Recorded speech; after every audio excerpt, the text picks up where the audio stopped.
Tuck, Tuck, it's our favorite time of day. It's time to read The Wild Robot. Are you ready, Tuck? Tuck. Yeah, you love The Wild Robot, don't you? Hey, guys. Miss Lawson here, everybody. Definitely Tuck's favorite time of the day to read from her chapter book. He's climbing all over me. He's so excited. Oh, yep. He's going to pop right down. Right in my way. I'm glad Tuck loves this story, and I hope you guys like this story too. So much happening in The Wild Robot. Again, I do have the author's permission to read this story to you guys. And we are going to start out with chapter 13, The Aftermath.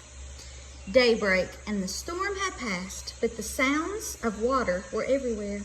The air was filled with the dripping sounds of mountain runoff and the sloshing sounds of flooded streams. And then came a very different sound. It was the clanging sound made when a robot slips on a wet rock.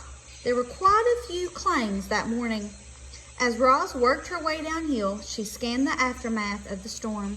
Giant mounds of mud and debris had formed below the cliffs. And guys, debris is like garbage. The island's central river had crested its banks and spilled into nearby fields and forests. Some trees had been uprooted. Others were submerged, their upper branches barely poking above the floodwaters and their lower branches swarming with fish instead of birds. So guys, that means that some trees were pulled up from the ground and some trees were underwater. After such a storm, you might expect to see animal corpses scattered among all the devastation.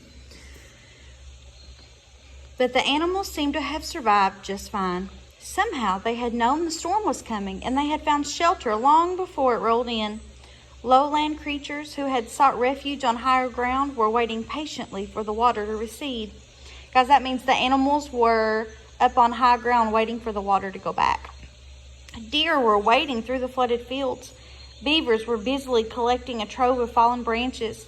Geese honked in the sky before splashing down into a watery section of the forest. Clearly, the animals were experts at survival.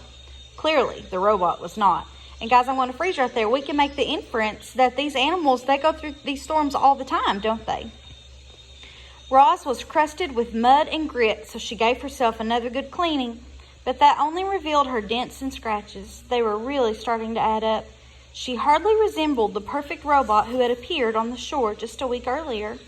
Guys, that means she is looking rough and ragged. She is not looking like herself at all. The wilderness was taking a toll on poor Roz, so she felt something like relief when she spotted the quiet hole in the side of the mountain. It looked like a safe place for a robot. She stomped across the hillside and up to the cave, but never stopped to wonder what might be lurking within.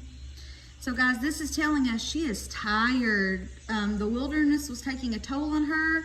She is getting exhausted from all this extra work she's having to do and all of these things she's having to go through. And she does have another emotion. Remember, robots are not supposed to have emotions, but she is feeling something like relief. That makes me think she is so happy to find this hole in the side of the mountain. But I wonder what is lurking or what's hanging out kind of in a creepy way within. Tuck, shall we read one more chapter? Tuck, you want to read another chapter?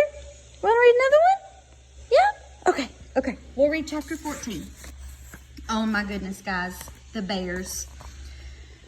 Roz stomped into the cave, and then she stomped right back out. "Please stay away," said the robot to the two bears who were now nipping at her heels.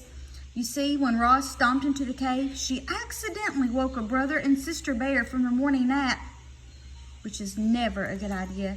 And to make matters worse, bears have an instinct that drives them to attack when a creature runs away, especially if the creature running away is a mysterious, sparkling monster.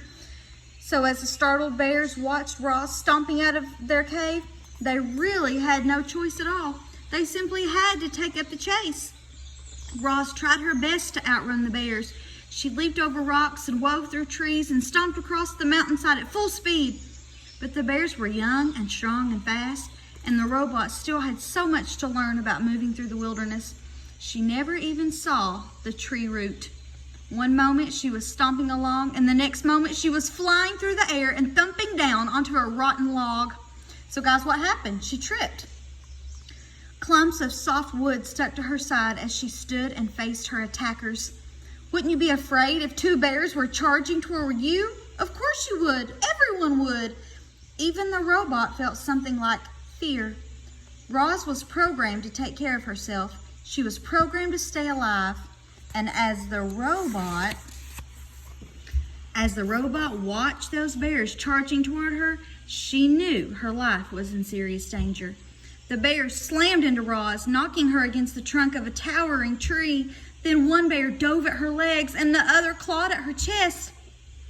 If only the robot had swung her fist or kicked her feet, she could have scared them off.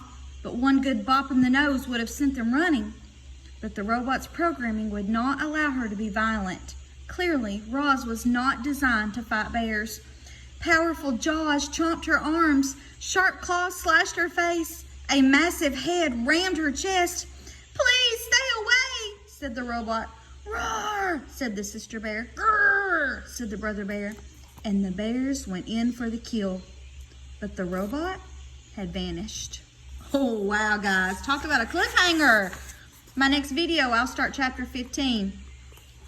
But here I do want to point out she has another emotion. She has something like fear. And I don't know how any kind of creature, artificial or not, could not feel fear if you have two bears attacking you. So our next chapter will be the escape. Can't wait, guys.